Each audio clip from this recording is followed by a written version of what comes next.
મારા નમસ્કાર। સમય જુઓને કેવો વહે છે આ સમય, હાથમાંથી સરી જતી રેતી જેવો સમય। રાત અને વસંત પછી પાંખરે સૃષ્ટિનો નિયમ છે, સમયને કોઈ ક્યાં બાંધી શક્યું છે?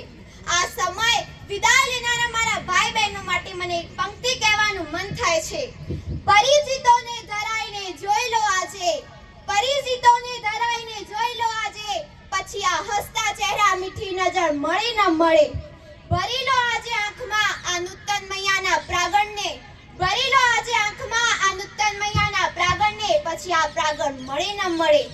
રડી લો આજે આ ગુરુજનોને વીંટળાય અહીં, રડી લો આજે આ ગુરુજનોને વીંટળાય અહીં, પછી આવા ગુરુજનો મળે ન મળે।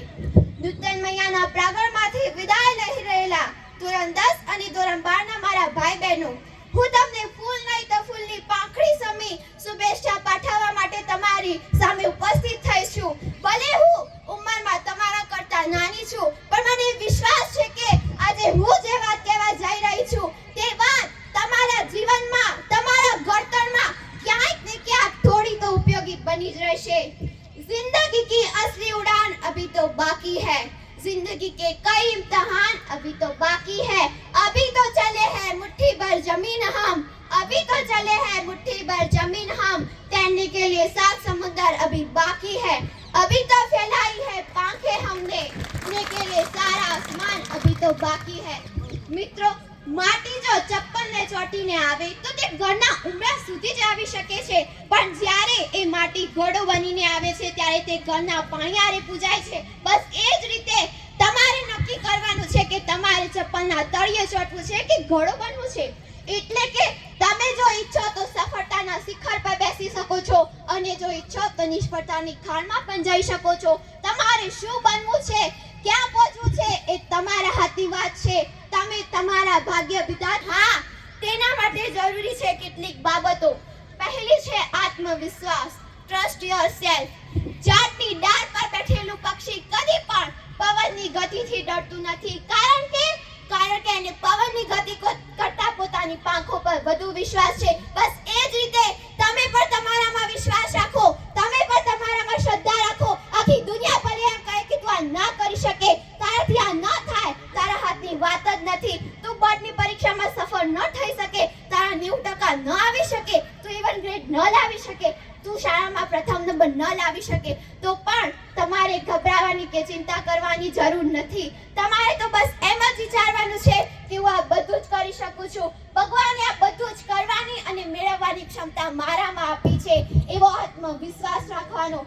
જો તમને તમારામાં પૂરો ભરોસો અને દ્રઢ આત્મવિશ્વાસ હશે તો ચોક્કસથી તમે તમારું લક્ષ્ય હાસિલ કરી શકવાના। મિત્રો, જ્યાં સુધી તમે સ્વાર્થથી હારી ન જાઓ ત્યાં સુધી આ દુનિયાની એવી કોઈ પણ તાકાત નથી કે જે તમને હરાવી શકે। પરંતુ એકવાર તમે બોલી ગયા કે મનમાં વિચારી લીધું કે આ મારાથી નહીં થાય તો કાંટ ડુ, તમે એ કદી પણ નહીં કરી શકો। એટલે સ્વયંમાં વિશ્વાસ રાખો મિત્રો। અને બીજું છે હકારાત્મક વિચારો, પોઝિટિવ થિંકિંગ। અંગ્રેજીમાં એક વાક્ય છે, positive attitude is always profitable. મનમાં કદીએ નકારાત્મક વિચારો એટલે કે નબળા વિચારો કરવા જ નહીં કે હું આ ન કરી શકું, હું બોર્ડની પરીક્ષામાં નિષ્ફળ થઈશ, પેપર અઘરું પૂછાશે તો, મારા ઓછા ટકા આવશે તો, અરે આવા નબળા વિચારોને તમારી આસપાસ ફરકવા પણ નહીં દેવા। જો તમે નબળા વિચારો કરશો તો તે તમારામાં રહેલી બધી ક્ષમતાઓને પૂર્ણપણે ખતમ કરી નાખશે। એટલે હંમેશા પોઝિટિવ હકારાત્મક વિચારો જ કરવા। પોઝિટિવ હકારાત્મક વિચારો આપણા કાર્યને નવો જોમ અને જુસ્સો આપે છે। પોઝિટિવ હકારાત્મક વિચારોથી આપણા લક્ષ્ય તરફની ગતિ ઝડપી બને છે। પોઝિટિવ હકારાત્મક વિચારોથી આપણું લક્ષ્ય આપણે જલ્દી પ્રાપ્ત કરી શકીએ છીએ। એટલે હંમેશા બી પોઝિટિવ રહેવું। અને ત્રીજી વસ્તુ છે સખત મહેનત, પરિશ્રમ। સંસ્કૃતમાં એક કાવ્ય પંક્તિ છે, ઉદ્યમેન હિ સિદ્ધ્યંતિ કાર્યાણિ ન મનોરથૈઃ। એટલે કે ખરેખર સિદ્ધિ અને સફળતા મહેનતથી પ્રાપ્ત થાય છે, મનની ઈચ્છાથી નહીં। અને ગુજરાતીમાં એક કાવ્ય પંક્તિ છે, સિદ્ધિ તેની જય વરે જે પરસેવે નહાય। મિત્રો, હંમેશા જો તમારામાં સખત મહેનત અને લગન કરવાની જો ઈચ્છા હશે ને તો તમે ચોક્કસથી તમારું લક્ષ્ય હાસિલ કરી શકવાના। તમારું લક્ષ્ય હાસિલ કરવામાં તમને કોઈ નહીં રોકી શકે।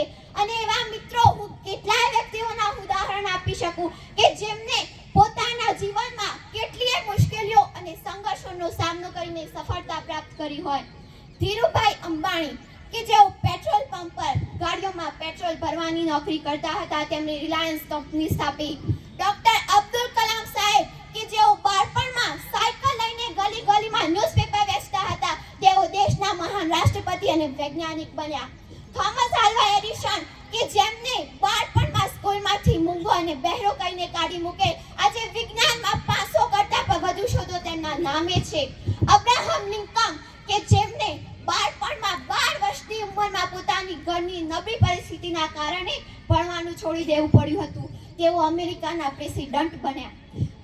અરુણિમા સિન્હા કે જેમને રેલવે અકસ્માતમાં એક પગ કપાઈ ગયો, બીજા પગમાં સળિયો નાખવામાં આવ્યો અને કરોડસ્તંભમાં 7 ઓપરેશન. ડોક્ટરે કહ્યું કે આ છોકરી કદી પણ તેના પગ પર ઊભી નહીં થઈ શકે અને એ અરુણિમા સિન્હાએ આ વિશ્વનું સૌથી ઊંચામાં ઊંચું શિખર માઉન્ટ એવરેસ્ટ સર કર્યું.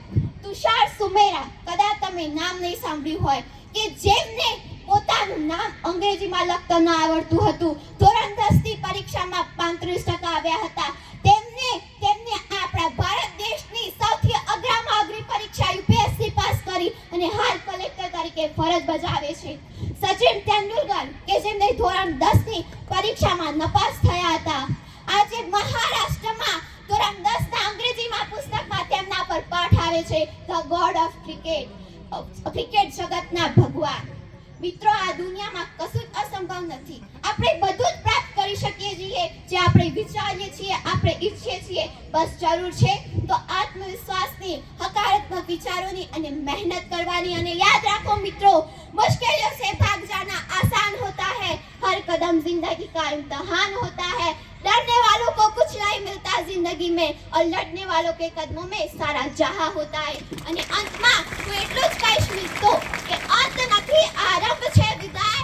અંત નથી, આરંભ છે વિદાય. ગીત નથી, ગઝલ છે વિદાય. દુઃખ નથી, કસમ છે વિદાય. દુઃખ નથી, કસમ છે વિદાય. બની પુષ્પ ફેલાવીશું આ નૂતન મૈયાની સુવાસને આખા જગમાં. બની પુષ્પ ફેલાવીશું આ નૂતન મૈયાની સુવાસને આખા જગમાં. પાંદડા ભલે થઈ જઈશું, આ તો એક તરંગ છે વિદાય. આ તો એક તરંગ છે વિદાય. અસ્તુ.